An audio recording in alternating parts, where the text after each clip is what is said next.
Le testament que dessus est fait à Narbonne le 23 mai 1642 et signé par moi, Armand Duplessis, cardinal, duc de Richelieu et de Fronsac. Signé Colmardo. Je n'ai plus ni force ni courage. Signé en mes lieux et place par devant Maître Pierre Falconis, notaire du roi, par Monseigneur l'éminentissime cardinal Mazzarini.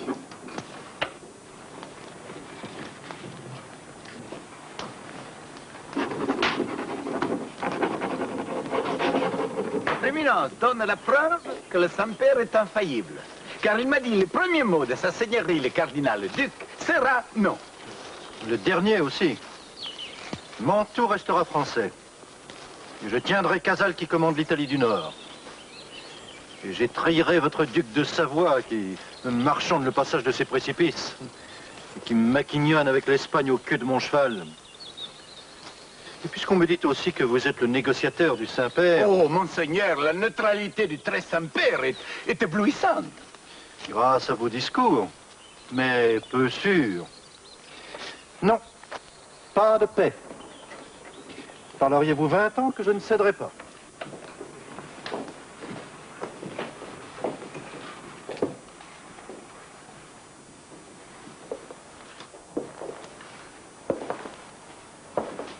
Je lègue ma bibliothèque à mon neveu. Mais vous la surveillerez de près. Aussi fidèlement qu'au premier jour, monseigneur. Le premier jour, Giulio. C'était l'affaire du passage de Savoie. C'était à Lyon. Il y a 12 ans. Hier, dirait-on. Monseigneur, si j'étais un vrai diplomate, je travaillerais à me servir dans l'esprit de votre éminence pour l'amener doucement à croire que l'idée que je veux lui donner de la situation vient d'elle et pas de moi. Et ce serait une faute. Pourquoi? Parce que votre éminence ne peut faire d'erreur. Voilà qui m'inquiète. Vous êtes dans une position si haute que vos actes fabriquent la vérité politique. Seulement politique? Non. Il y a quelque chose, au-delà des ombres du duc de Savoie ou des incertitudes de Sa Majesté d'Espagne ou même des silences du Saint-Père. Au-delà, Dieu mesure une sorte de destin dans lequel se composent les peuples de la terre à un moment de leur déni. Ceux qui saisissent par éclair ces destins et qui l'épousent sont les maîtres, ou le deviendront. Ils font plus que la vérité politique. Ils font l'histoire. Et l'histoire est comme le tressaillement d'un muscle de Dieu. Quel âge avez-vous, signor Mazzarini? 28 ans, éminence. Venez donc dîner tout à l'heure chez moi, s'il vous plaît. Je sais bien que vous avez gagné. Mais saviez-vous ce que vous risquiez, signor Mazzarini? De tout perdre? Je suis toujours prêt à tout perdre. Et vous prenez ce que vous faites pour plus important que vous-même, je l'ai remarqué. Soyons francs. À Casale, que cherchiez-vous? Se précipiter entre deux armées à peine relevées de la prière, qui pointent les mousquets, et hurler comme un diable, la paix, sans se faire tuer, c'est un pari. Et réunir les maréchaux espagnols et français, et les convaincre en un quart d'heure de s'embrasser, ça, monseigneur, c'est un calcul. Oui, d'orgueil. 10 mois avant, je n'avais pas pu vous amener à la paix. Je voulais la prendre et venir vous la remettre. En somme, vous êtes un entêté. Vous m'avez volé ma bataille. À vous seul, vous avez triomphé de 2 armées. Le pape va vous faire chanoine Et toute l'Europe parle de vous. Il y a là de grandes promesses. Seigneur, si le sort m'éloignait de vous, je préférerais être jardinier ici à Rueil, à m'occuper des fontaines, et des roses, et des abeilles. J'ai décidé que votre pouvoir de persuasion serait surveillé de près. Je vous enchaîne à Paris. J'ai demandé pour vous l'annonciature au Saint-Père. On lui a ouvert 8 fois les veines. Il a peur d'un complot. Julio. Attendez que j'ai une preuve. Ce petit Saint-Marc sera balayé. Julio. Ce testament ne vous donne rien. Parce qu'il vous faudra peut-être faire oublier que vous me serviez. Votre éminence m'a déjà fait plus cardinal que le pape lui-même. La partie sera difficile. À travers moi, vous êtes presque devenu le ministre du roi, vous aussi. Et après moi, vous ne serez plus rien. Vous irez plus haut.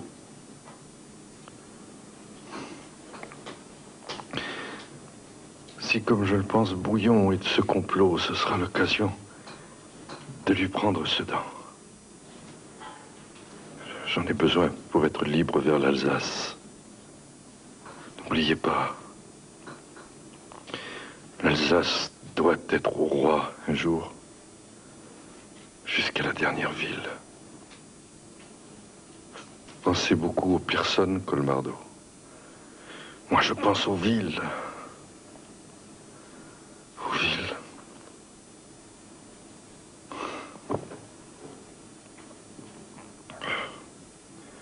Je ne vois qu'un homme pour me succéder. Peut-être. Encore est-il étranger. Je n'ai jamais vu un tel jeu entre les mains d'un nonce extraordinaire. Et qui gagne ailleurs qu'aux cartes. Dites-moi, Seigneur Joliot, on raconte que vous jouez au surnom chez la marquise de Rambouillet, que vous vous nommez Colmardo, c'est ça?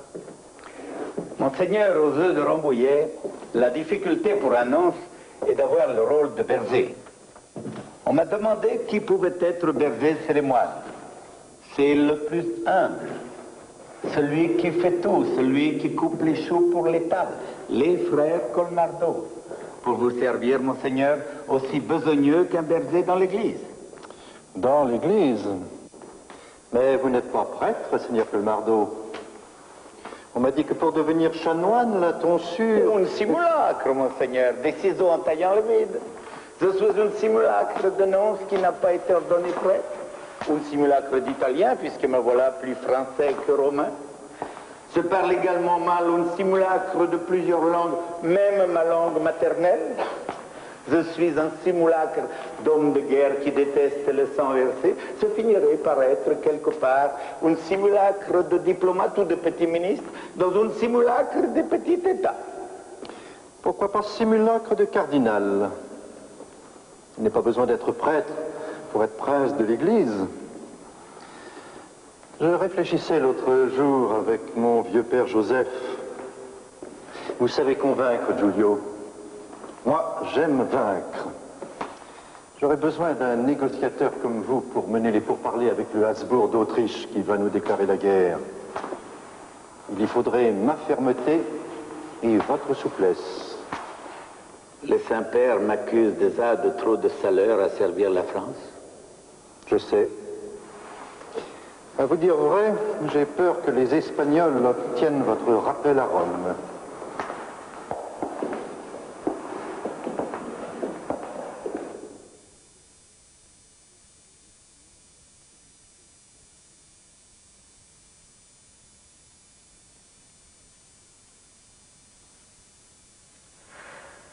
Merci, messieurs. À demain.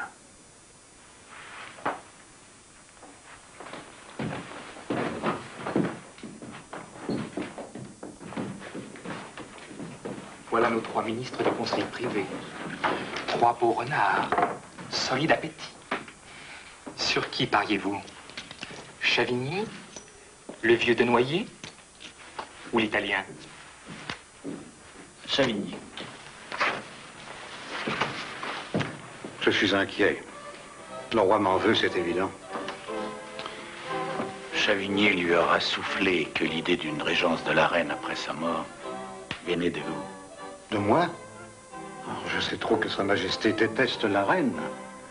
La mort de Monsieur le cardinal n'a rien changé. Vous devriez en user comme faisait feu le cardinal. Il offrait sa démission pour que le roi le rattrape par ses trousses. Merci, messieurs. À demain.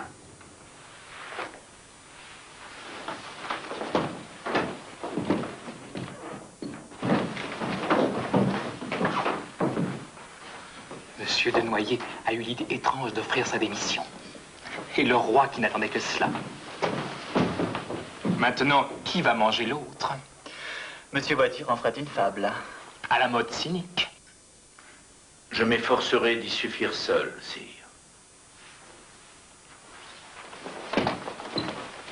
Piquin. Et de deux. Décidément, Chavigny tenait un peu trop à cette idée de régence de la reine, hein? Trèfle. J'ai peur, monsieur le cardinal. Sire, il fait beau. À Münster, avec les Suédois, nous allons peut-être faire avancer la paix avec l'Autriche. Et vous tenez dans votre main toute la vie qui tâtonne. Il est beau, n'est-ce pas? Ah, celui-là ne connaît pas encore la fourberie.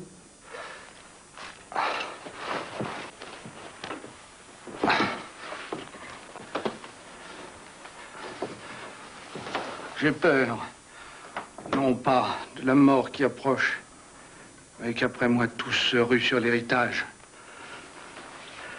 Les grands attendent voracement leur part au grand banquet. Mon frère, Orléans, va encore trahir. Et la reine. Avec la reine, l'Espagne va triompher. C'est horrible. Vous ne dites rien. Ce n'est pas à moi de dire que ceux qui choisissent un pays par mouvement du cœur lui sont souvent plus fidèles que d'autres qui y sont nés. Mais vous avez oublié la vie même. Votre dauphin, sire, il sera roi. La reine a été espagnole, mais avant toute chose, elle sera mère. Dieu, que je voudrais avoir la force de mettre mon dauphin à cheval. Il suffirait d'un conseil de régence où les voix les plus fidèles pourraient soutenir la reine contre vos ennemis. Si vous pouviez dire vrai. C'est tout.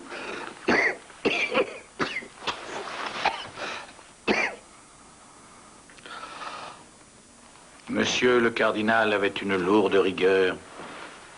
Ouvrez la cour aux exilés. Donnez-vous le bénéfice du pardon. Il convient donc que mon frère revienne. Oui, monsieur. Et tous ceux que feu le cardinal avait éloignés de votre majesté. On surveille mieux les gens de près. On peut les couvrir de cadeaux, de questions. Mon frère, Vitry, Bassompierre, les troncs à Vendôme. Mais pas Madame de Chevreuse, n'est-ce pas? C'est le diable. Qu'en dirait le cardinal? La politique du cardinal et la nôtre ne diffèrent pas sur les objectifs, seulement sur les moyens. Il est bon, avec vous, de pardonner.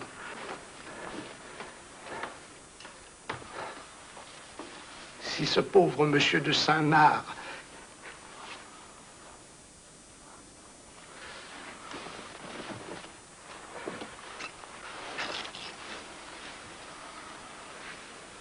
Laissez la vie vous apporter quelques douceurs. Je vais mourir, monsieur le cardinal. Mais je veux préparer ce conseil de régence. Et je veux même davantage. Monsieur le cardinal, vous n'êtes lié qu'à moi. Je veux que vous soyez parrain de mon dauphin.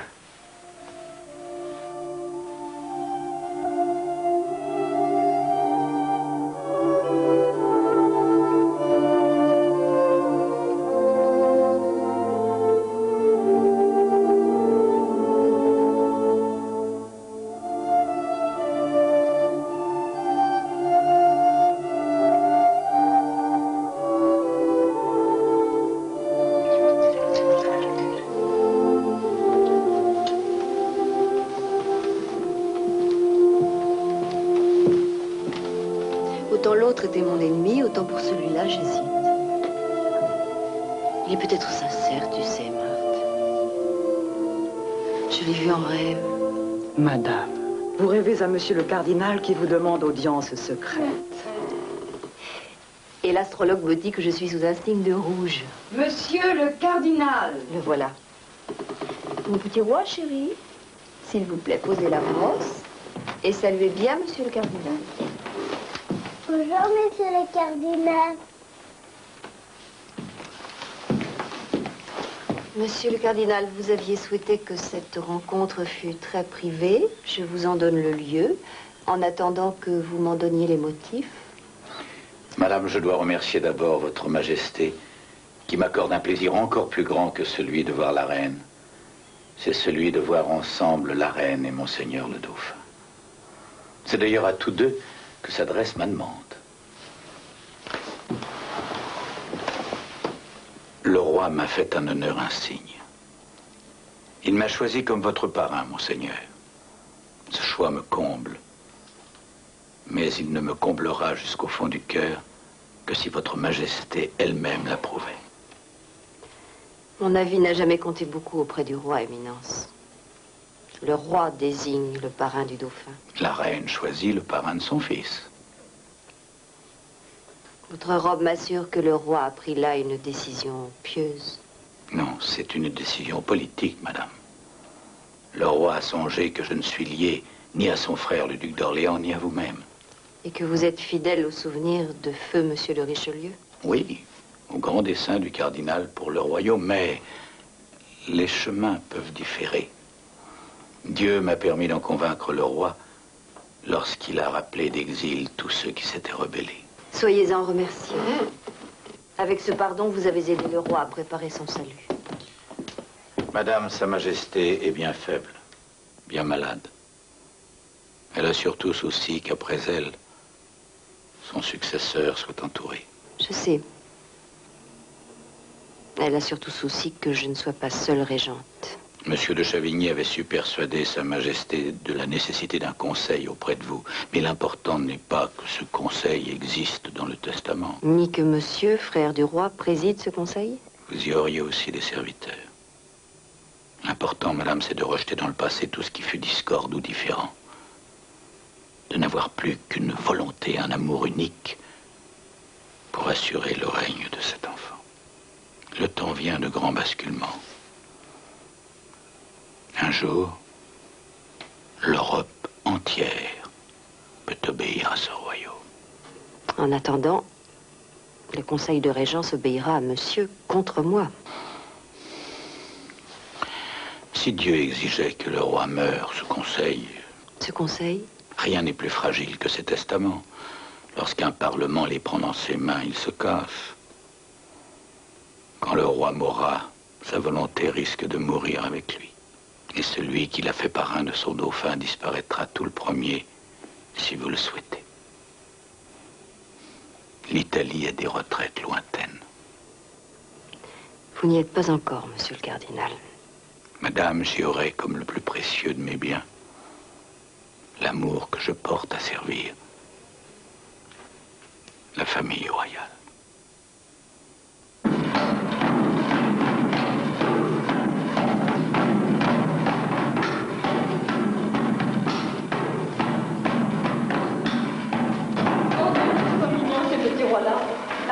Venez vite vous habiller, c'est l'heure.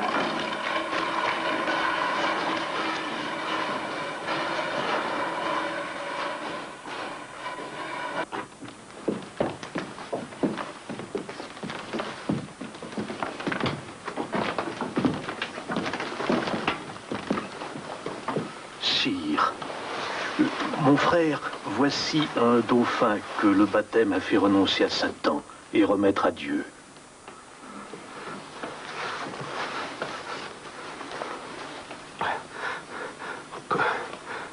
Comment avez-vous nom à présent, mon fils? Louis XIV, mon papa.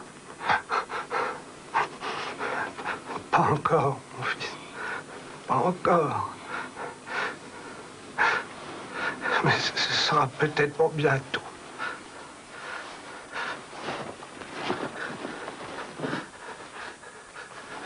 Souvenez-vous, mon fils, que monsieur le cardinal est votre guide. Je souhaiterais plusieurs vies pour pouvoir les employer au service du roi.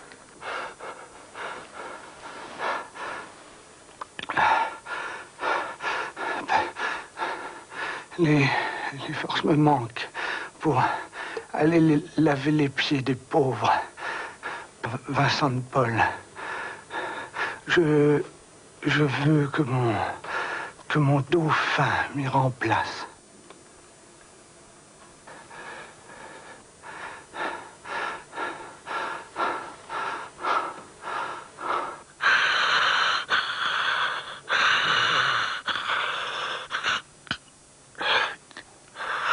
Bataille.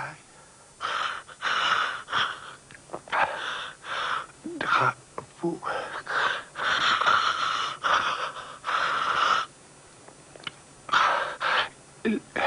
La bannière bleue.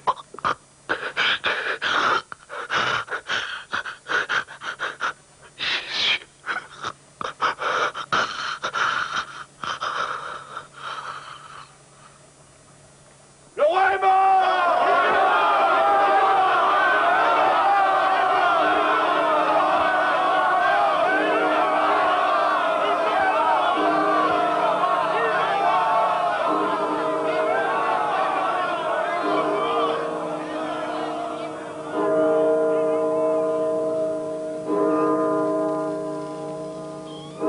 Vous êtes sûr que la lettre est arrivée avant la séance? Je l'ai déjà assuré 2 fois, votre éminence. Je veux savoir toutes les audiences de la reine ce matin. Informez-vous.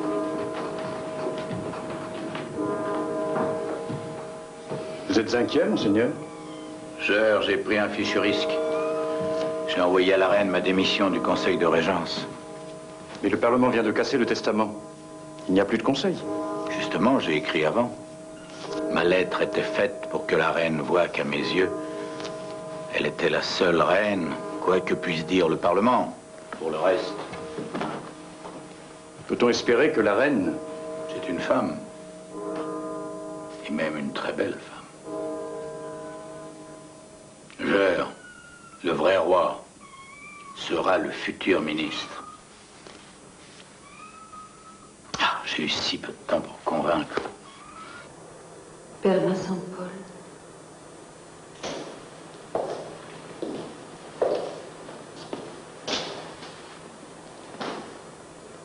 J'ai le sentiment d'un péché. Je devrais avoir le cœur déchiré. Vous n'avez pas encore eu le temps de souffrir, madame. Je me sens vide. J'en ai honte, mais d'une certaine façon, je me sens aussi presque libre. Croyez en l'aumônier des galériens et des condamnés. Votre prison vient seulement de s'agrandir. Conseillez-moi, Père Vincent. Je me sais donner des espèces de conseils paysans. Vous êtes reine de France. Mais ça me fait peur.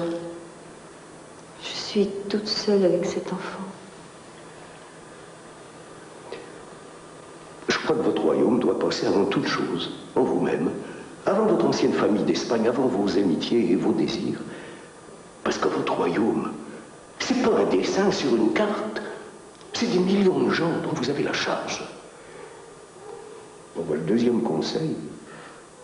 Parce que votre caractère vous pousse à un premier mouvement un peu vif. C'est d'éviter les discordes. Le cardinal Mazarin me dit ça aussi. Alors écoutez-le. Qu'en pensez-vous, mon père? De quoi? Cardinal Mazarin?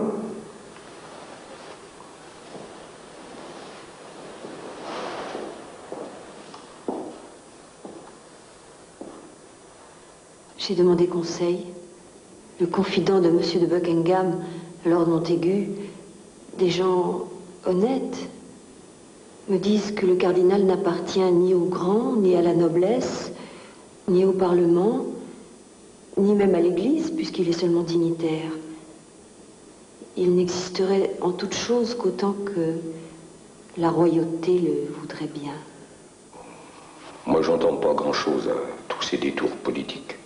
Il y a beaucoup de gens en ce moment même qui se réjouissent de la mort du roi comme d'une victoire. Ils pensent que je vais livrer le royaume, 6 millions d'hommes, comme vous dites, à l'Espagne ou à Monsieur ou au Vendôme, chacun sa part. Ils ne pensent qu'à posséder, pas à gouverner. Chacun va vouloir arracher quelque chose. Je suis toute seule. Et vous, ma fille, que pensez-vous du cardinal? Je ne sais pas. L'autre était un bourreau.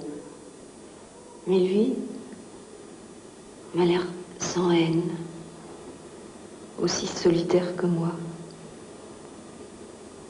Gai. Sans cortège de jupons et sans escorte d'épée. Prions, ma fille, et tout s'éclairera sans que vous y songiez.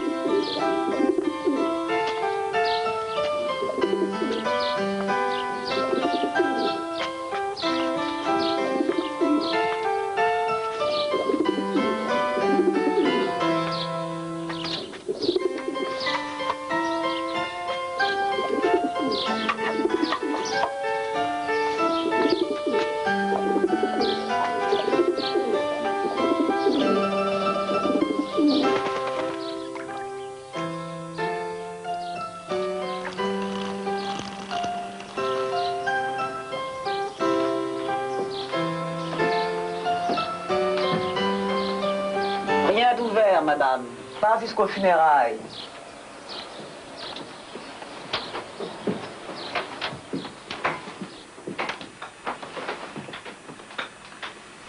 Que penses-tu du cardinal, ma chère? Lequel, madame? Le seul oyant Marthe. Le vivant.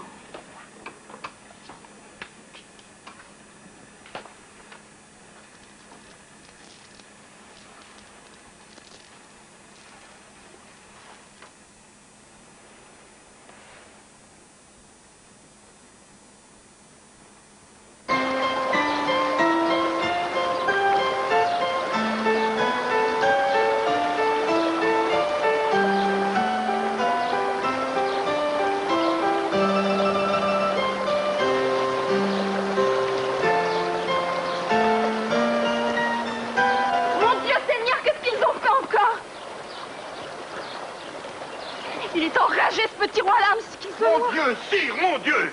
Mais c'est incroyable! Cet enfant n'est pas surveillé. Que fait Madame de Sénécet? Et il la porte. Il n'est là que pour médire, ce foutu gueux. Sire, depuis ce matin, par ordre de la reine, je suis votre principal ministre. Et Monsieur Letellier, votre secrétaire d'État à la guerre. Et nous vous apportons la nouvelle de la plus grande victoire qui a remporté vos armées. Le duc d'Enghien a écrasé les Espagnols à Rocroi, dans les Ardennes. Il envoie des fagots de drapeaux à votre majesté. Tu m'emmènes pas à la guerre? Oui. Je vais vous donner de beaux soldats de bois et de vrais petits canons. Qui tire? Oui. Et plus tard, je vous apporterai la paix. Drapeau ou pas, mon petit tir va s'enrhumer. Allez, mais vite, qu'on vous habille en vrai roi de victoire.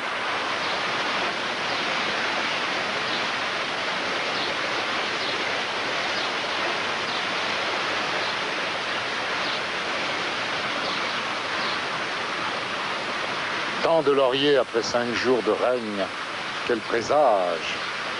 Mais celui qui les a coupés à la main grande. Je me méfie de l'orgueil de Condé, particulièrement du duc d'Enghien. À propos, que Renaudot dise bien dans sa gazette que le feu roi avait prédit et ordonné cette victoire. C'est un présage aussi pour vous, monseigneur. Puisque la force vient à point, montrons-la. Prenons le risque de laisser venir les derniers grands fauves. Je vais faire ce plaisir à la reine. Je vais faire chercher cette jolie garce de Chevreuse par un beau jeune homme, avec beaucoup d'argent. C'est bien simple.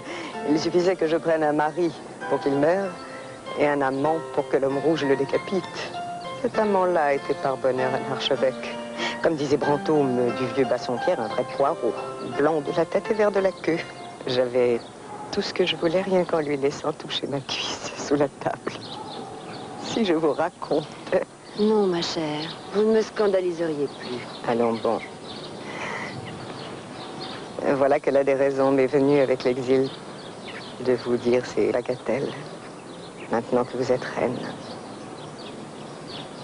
Autrefois, je vous ai rire. Vous vous souvenez des courses en sac, ici, dans la cour?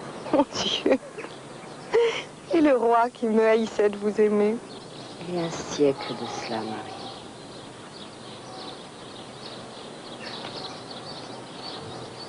Ben, quand je vous regarde...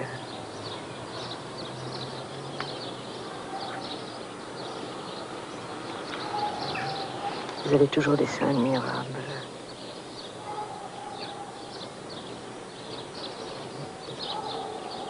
J'ai lancé Buckingham à l'assaut de celui-ci. Montmorency à l'assaut de celui-là. La citadelle serait-elle à nouveau assiégée? Vous êtes folle. Madame, méfiez-vous de ce cardinal. Il a la robe rouge comme l'autre, le cul pourri. Mais que croyez-vous donc? C'est lui qui vous a fait revenir. Je crois que vous n'êtes plus de notre parti. Cet Italien a des yeux admirables. Mais son parfum, et miel et vinaigre, c'est un enragé de la guerre. Comme si le roi était moins le roi, sans l'Alsace et sans les Flandres. Il écarte les grands de vous, de tout.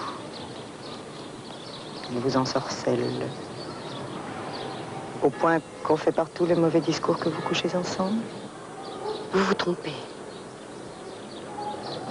Chassez-le. Faites revenir le vieux Châteauneuf. Vous vous trompez. Le cardinal est plus français que beaucoup de princes. Lui, il m'a donné une passion, celle de faire de mon fils un roi. Oui, il m'ensorcelle par son esprit et sa clairvoyance. Mais sans péché. Vous entendez? Marie, pourquoi est-ce si difficile? Madame la Duchesse, Madame la Duchesse de Longueville. Oui? Les comédiens seront bientôt prêts, Madame. À vos ordres. Je vous ferai signe. Croyez-vous qu'il viendra? Oui, à cause de Corneille. Ah, c'est merveilleux, je crois que tous ses pires amis sont là. Vous, moi, votre frère Conti, le coadjuteur de Gondi, Madame de Montbazon, Bonfort. Vous, ma chère, est-ce que vous croyez qu'il la baise? Je ne sais pas. En tout cas, il ne la quitte pas, comme la pointe d'aimant suit le nord. Ils ne sont jamais seuls. Jamais. Quoi qu'en carrosse. Voici le renard. Je vous laisse mener la chasse seule. Faut lieu que vous attendez, monsieur le cardinal. Que de soucis flottants, que de confus nuages présentent à mes yeux d'inconstantes images. Douce tranquillité que je n'ose espérer.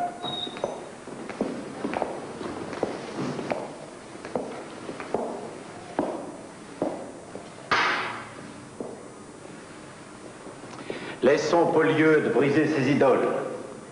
C'est une pièce qui se passe à genoux. À moi de m'agenouiller, s'il vous plaît, devant vous. Parlons franc. Franc. Je dirais qu'une très longue absence Trop longue. n'a pas altéré la beauté de Madame de Chevreuse. Je m'applaudis d'avoir pu y ajouter un feu plus modeste. Cette main-là est nue. Je viens de persuader Sa Majesté de la vêtir de 50 000 livres. Il paraît que vous me détestez. Alors vous devez savoir que 50 000 livres ne sont pas mon aune. Que voulez-vous? Tout. Tout ce que nous a ôté votre maître, le cardinal sanglant. Sauf les vies qu'il a prises et que vous ne pouvez pas rendre. Je veux l'amirauté et le gouvernement de la Bretagne pour la maison de Beaufort. C'est l'amant de la Montbazon. Celui du Havre pour la Rochefoucauld, c'est l'amant de la Longueville. Pour nous, la paix avec l'Espagne et l'amitié des Habsbourg. Pour la reine, je veux que Châteauneuf devienne ministre à votre place. C'est le fond du cœur. Alors je suis au désespoir. Écoutez, nous allons trouver un arrangement. Savez-vous que la reine a rappelé Châteauneuf à Paris sur mon conseil? Je suis comme vous, j'aime jouer. Pas au même jeu, monsieur le cardinal. Les miens percent moins de cœur. Prenez garde, éminence, il risque d'en percer un de trop. Laissez la reine, n'y touchez pas. C'est une déclaration de guerre. Exactement. Je travaillerai tard ce soir. J'allumerai du feu. Il fait un peu frais.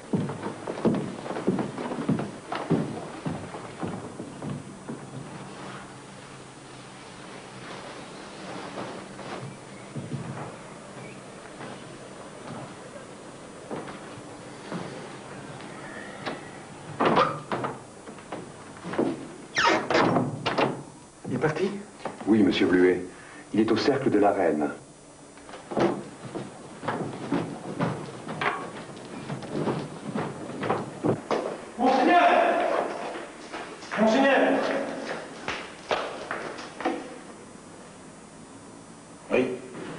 Avant-hier, j'ai dîné à la maison et au retour, j'ai partagé mon carrosse avec monsieur. C'était fortuit. Oui, c'est décidé au dernier moment. Son Altesse royale vous a sauvé la vie. S'il le savait, il ne s'en remettrait pas.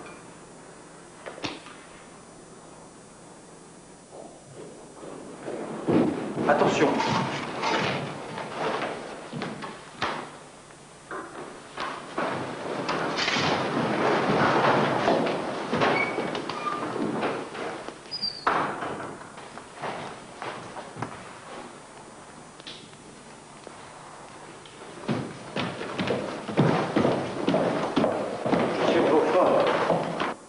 La reine ne souffre pas de vous voir attendre, monsieur le duc.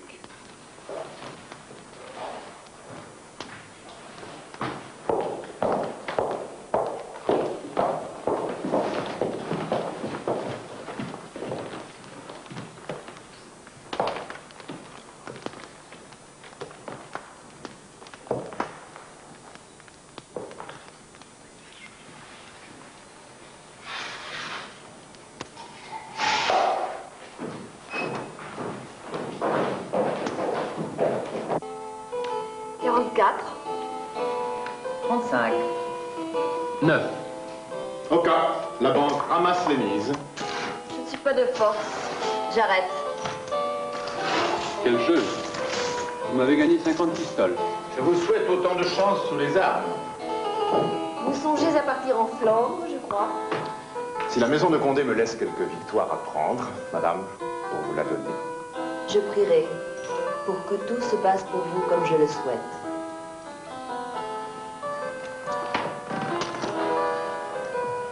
Marie. Oh, Marie. Nous avons vieilli. Que Dieu nous bénisse.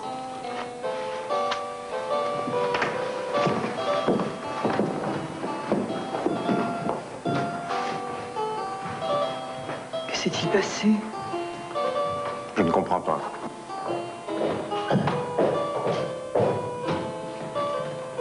Au nom du roi, monsieur le duc, j'ai ordre de vous conduire à Vincennes. Mort ou vif, monsieur le duc. Vos amis sont au milieu des gardes. Que tout soit discret, Guito, je vous prie. Hélas, j'ai ordre que tout Paris sache votre sort. 2 compagnies vous attendent avec tambour et étendard. Madame la duchesse de Chevreuse Sa Majesté souhaite que vous vous retiriez dans vos terres d'Angoulême sans la revoir. Vous allez sans doute demander le jugement de ce malheureux garçon. Qui voulait me tuer et prendre barre sur vous avec la voracité de tous les importants de son espèce. Rassurez-vous. Le ciel m'a fait tel que je ne sais pas bien haïr. Je me sens au-dessus de la vengeance, peut-être parce que je me sens au-delà de l'affront. Je sais. Vous haïssez qu'on tue par bonheur. Parce que j'aime la vie. Et pour la même raison, je hais qu'on me tue, imaginez-vous. Tous ces exils qui recommencent. Montbazon, les Vendôme, Anne de Gonzague, Marie de Hautefort. Et Châteauneuf. Et Madame de Chevreuse. Marie, mon Dieu, vous exigez beaucoup. Il le faut. Son amitié jalouse trop fortement quiconque vous aime. Elle n'avait pas motif de vous jalouser. Pas motif. Que ma reine se calme. Votre autorité a provoqué chez tous la stupeur. Chez les grands, une admiration pleine de crainte. Et chez moi... Chez vous? Il est encore temps que je m'éloigne. En el fondo de Italia seguiré pensando. In mi ruina. Si vous le souhaitiez, je disparaîtrais dans l'ombre. À l'instant même. Non. Non, ne partez pas. Sans ça, je ne sais pas ce qui arriverait. Dios mio. Tout est trop lourd. J'étouffe. Dans ces murs de citadelle. Dans cette glace. Je veux voir des jardins. Du ciel. Partez du Louvre. Quittez ces tours, ces fossés. Logez au palais cardinal où il y a des arbres. On finit mon hôtel juste à côté. On peut percer une porte rue des Petits Champs entre les deux jardins. Je serai votre plus proche voisin. Soyez mon plus proche ami.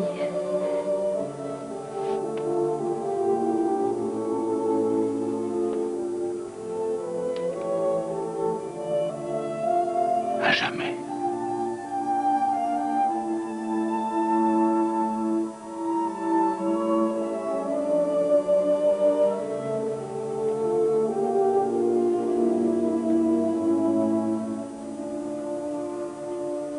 Qu'est-ce que j'ai fait avec cette liste? Ah, voilà.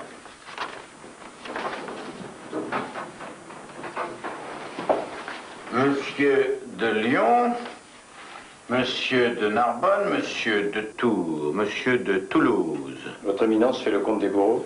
Non, des évêques. J'ai besoin d'eux contre ce pape qui m'excède avec sa cour espagnole. Et dire qu'il s'appelle innocent.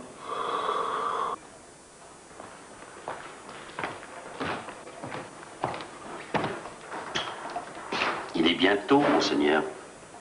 Tôt, j'ai déjà entendu la messe. Ah, mon bouillon.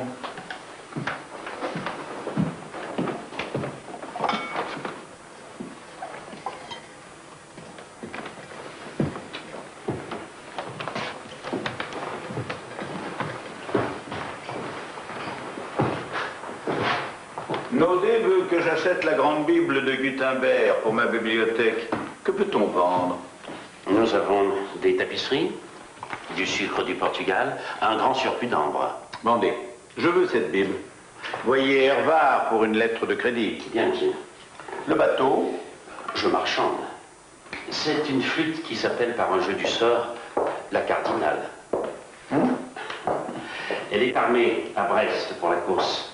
Elle nous assurerait de bonnes prises, mais je compte gagner 3 ou 4 000 livres sur le prix. Achetez. Voyez donc à La Rochelle s'il y a des galères armées. La mer rapporte beaucoup. Quel temps fait-il? Il neige, monseigneur. Il neige toujours. J'aime la neige. Elle me rajeunit.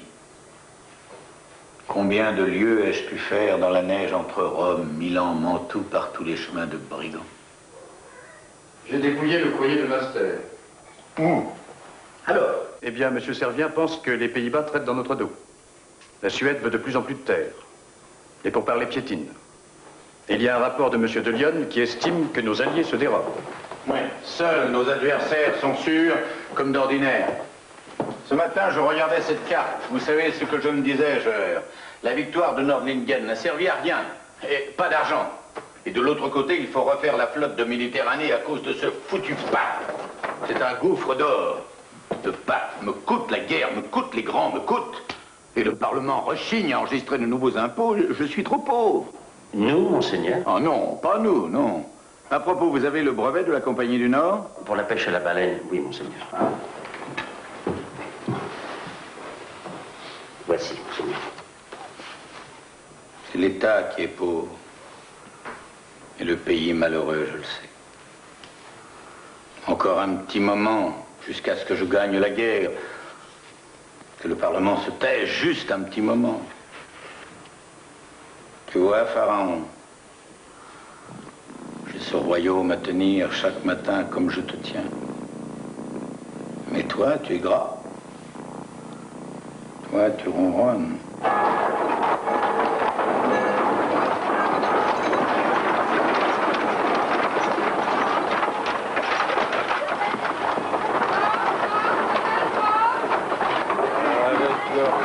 Leur Z et leur retaille. Et tout ce que l'Italien invente, le toisé, le tarif. La guerre est chère, l'ami. On peut savoir ce qu'on veut. Ouais, si on n'avait pas le Parlement, camarade, nous on irait tout nus.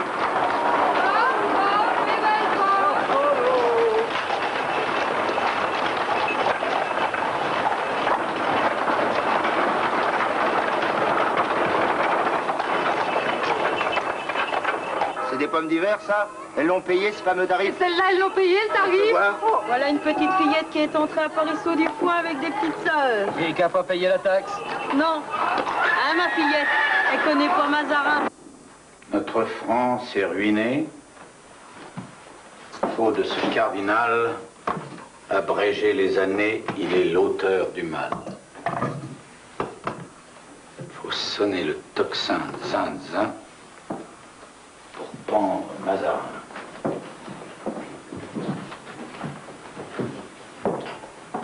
Faites entrer. Ah, monsieur le coadjuteur.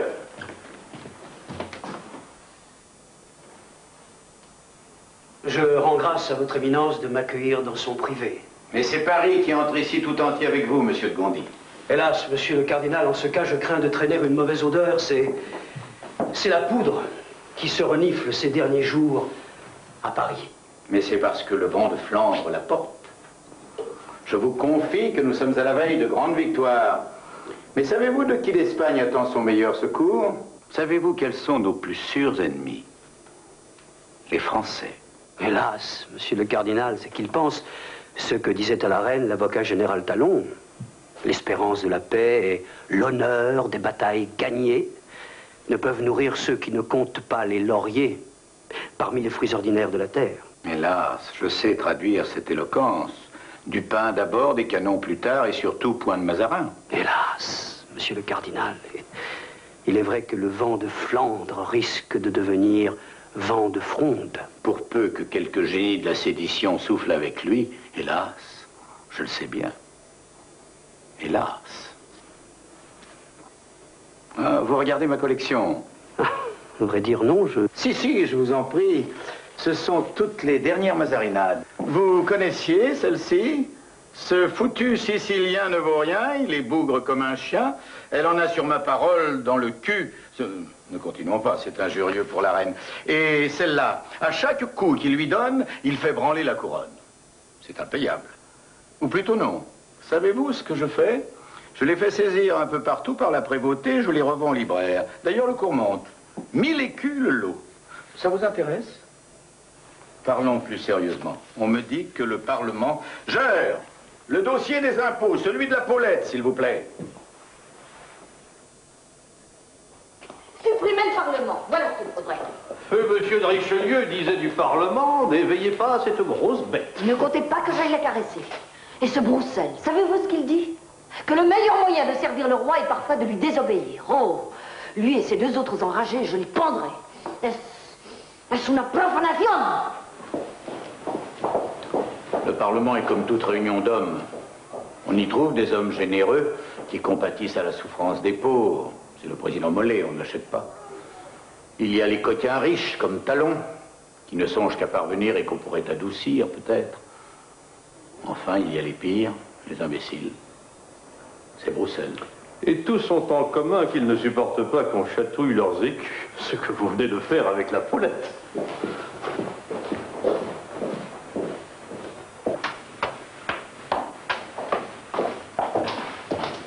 J'ai besoin de temps presque davantage que d'argent. Les progrès que nous faisons à Münster vers la paix sont rapides, mais fragiles. Avant de nous attaquer au Parlement, il nous faut une grande victoire ou un grand traité. Je suis prêt d'obtenir la cession d'énormes territoires. Mais que ne dois-je pas céder ici? Votre patience n'est pas une vertu royale. Je sais bien, c'est une vertu cardinale. Feignez d'accepter cette charte jusqu'au moment où nous pourrons rabaisser tous ces parleurs. Münster est loin. À votre place, l'hôtel du surintendant des finances incendié, son fils à moitié tué, le chancelier Séguier poursuivi dans la rue, du peuple qui ouvre les prisons. Tout ceci sans la révolte. Je laisserai Paris respirer. Si le Parlement ne respire pas, qu'il étouffe. Laissez-moi faire. Il faut jeter des roses à la tête de ces messieurs.